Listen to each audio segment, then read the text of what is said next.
Hello everyone, আমি প্রিয়াঙ্কা। আমার আরও একটা নতুন ব্লগ নিয়ে তোমাদের কাছে চলে এলাম। আজ আমার বাড়ির লক্ষ্মী পুজোর তৃতীয় দিন।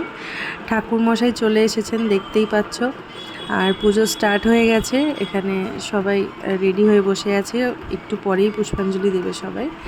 আর মেয়েকে দেখতে পাচ্ছ, বলেছিলাম আগের দিন যে মেয়েটার শরীরটা একদমই ভালো নেই, মানে এত ঠান্ডা লেগে গেছে, এত বাজে অবস্থা, মানে এতটা ঠান্ডা কোনো দিনই লাগেনি। এই যে দেখতে পাচ্ছ আমি অঞ্জলি দিচ্ছি, ওখানেও আমার কোলে আছে, মানে কোল ছাড়ছে না। হয় আমার কোলে, না আলোর মনির কোলে, না আলোর পাপার কোলে, এই তিনজনের কোল ছাড়াও কারো কাছে যাচ্ছে না। তো এইভাবেই আমি অঞ্জলি দিচ্ছিলাম আর কি।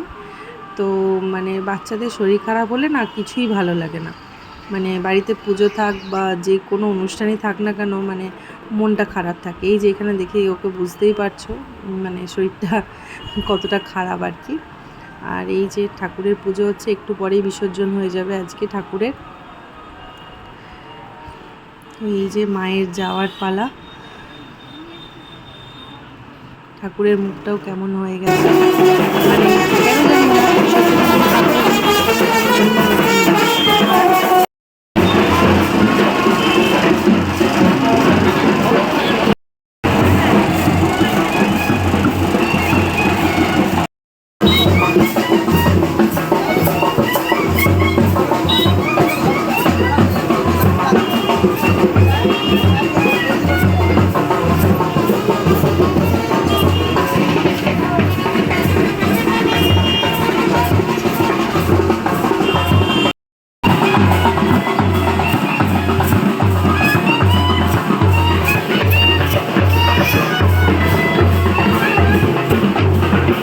তো এই যে আমরা নদীর পাড়ে পৌঁছে গেছি। এবার মায়ের একটা একটা করে গয়না খোলা হবে, তারপরে মায়ের বিসর্জন হয়ে যাবে।